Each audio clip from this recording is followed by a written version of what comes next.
మీరు వాళ్ళకి తెలంగాణ వాసి అర్థమైంది. కాబట్టి మీ ఇదేంటి దీని మీద వివరణ వాట్ ఎవర్ వెంకటకృష్ణ గారు మీరు సార్. ఇందాక చూపించిన వీడియో ఆయన చెప్పడం ఏంటంటే ఇక్కడ పచ్చగా ఉంటాయి, చాలా మంది తెలంగాణ నాయకులు చెప్పిర్రు ఈ కోనసీమ జిల్లాలు రాజుల్లో జరిగింది అది, ఇటువంటి అవును. పరిస్థితి ఉంది, దీనికి ఎవరు దిష్టి తగిలిందో అన్నాడు.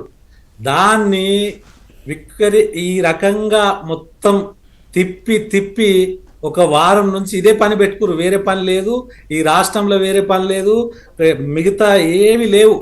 ఓన్లీ జనసేన పార్టీ అధ్యక్షులు ఉప ముఖ్యమంత్రి గారు ఆయన మాట్లాడిన మాటని వేరే రకంగా ఈ రెండు పార్టీలు, అటు బీఆర్ఎస్ కావచ్చు ఇటు కాంగ్రెస్ కావచ్చు, దీని మీద చర్చలు సోషల్ మీడియా మీరు రకరకాలుగా చెప్తున్నారు.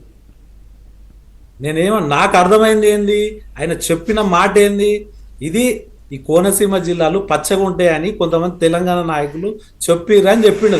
దానికి దిష్టి తగిలింది ఎవరిదో అన్నాడు ఆయన.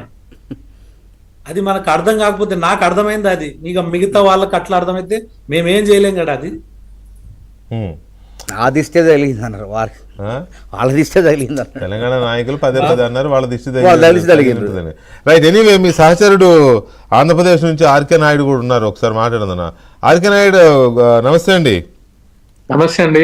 ఏంటి ఈ జరుగుతున్న ఈ వివాదం మీద పవన్ కళ్యాణ్ గారు దిష్టి తగిలింది అన్నారు, తెలంగాణ నాయకులు తెలంగాణ ప్రజలు అన్నారు అనేది ఓకే సరే, నాయకులు ప్రజల కోసమే మాట్లాడతారు కాబట్టి నాయకులన్నా